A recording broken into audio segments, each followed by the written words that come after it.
I think like most of the comics, I moved to New York City with the dream of doing stand-up comedy. So now that I'm doing it, I can honestly tell you guys that I totally underestimated the number of temp jobs involved.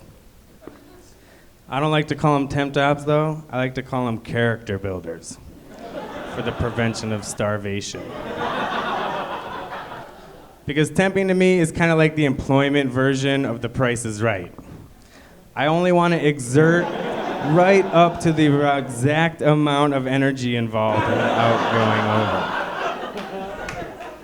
See, temping to me is basically one of those things that I never thought I'd have to do, because not to be a dick, but I have an economics degree from Yale, and they teach you a lot of things, but temping is not one of them. They'll prepare you to go out into the business world, but they don't prepare you for interviews that require a typing test. A typing test that I repeatedly fail. Because failing the typing test is a huge wake-up call. Because I'd never failed a test before that didn't involve a urine sample. A couple people there have failed one, I see. It's nice to see that we can get a crowd out for live comedy still when they're selling out arenas for air guitar. That's not a joke. They get over 10,000 people at the World Championships of Air Guitar. And it's in Finland. That's a huge turnout and a long way to travel for a concert with no instruments. Those guys practice air guitar for hours a day, which is probably long enough to learn how to play real guitar. I'll tell you, when I watch grown men play air guitar, I think to myself, man, I bet those guys totally get air laid. I'm in a pretty good mood tonight, but you probably already know that because I just tweeted it.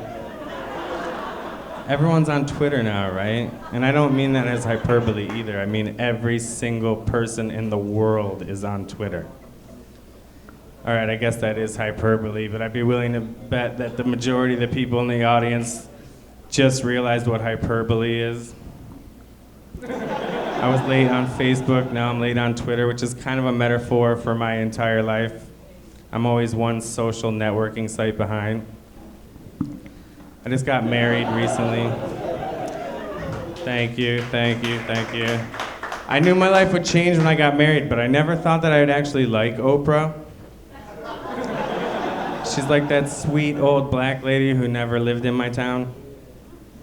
My wife, before we got married, she signed us up for one of her online courses. It was called Awakening Your Life's Purpose. As if this isn't it. My wife and I met at the perfect time because she had been single for a while and I was coming off a 10-year relationship with Cinemax. I always liked softcore porn when I was single because deep down I could always know that that guy wasn't really having sex either. I would have dated more, but you know, around 13 years old, I decided that marijuana would be a better fit for me. The best way to describe my relationship with marijuana is that I tried it one night, and when I woke up, I was 27. I don't know exactly how much weed I smoked in my day, but the delivery services call me. Season 3 of The Wire was loosely based on two crews fighting over my phone number. I recently quit smoking cigarettes. I got one knock. I don't know if that's good, but I got a knock. It's been about 3 months and 25 pounds, so it's going pretty good so far.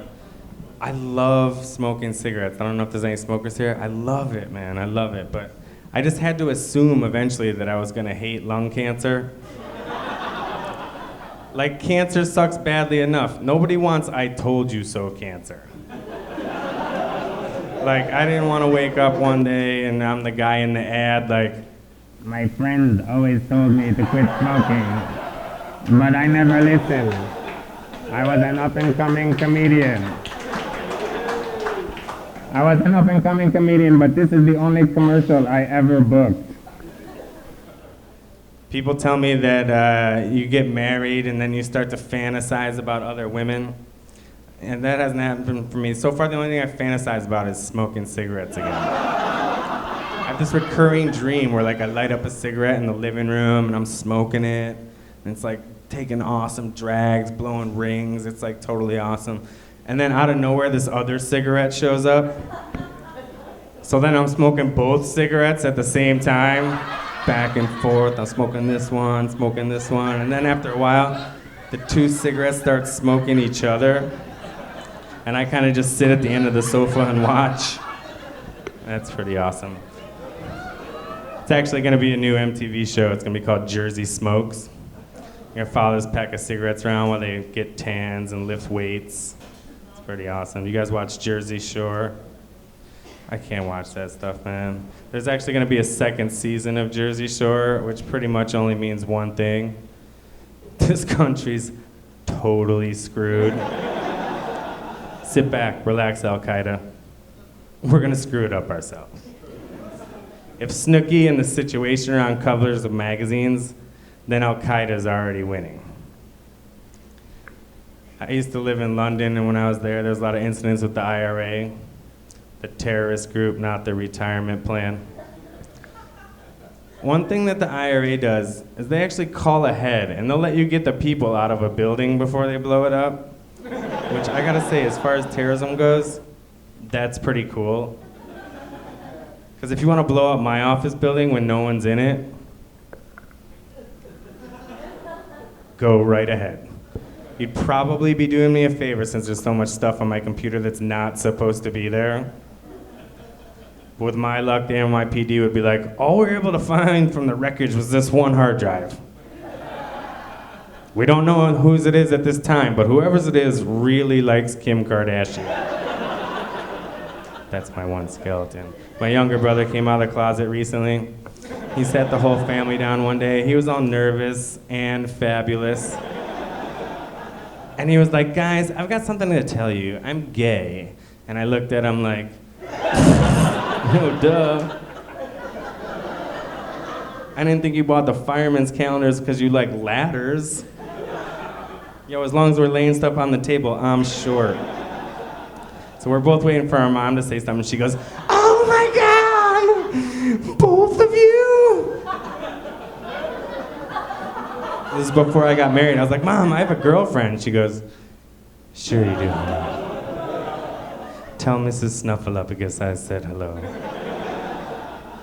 My brother lives in New York, so we hang out a lot. But whenever I'm out with him and gay guys, I always feel like I'm the fat friend. Like they're nice to me and all, but they don't start hitting on me until they're drunk. And it's not like I want to go up with them or anything, but it kind of hurts my feelings a little bit when they don't even try. You guys have been a lot of fun. My name is David Speicher. Enjoy the rest of the show.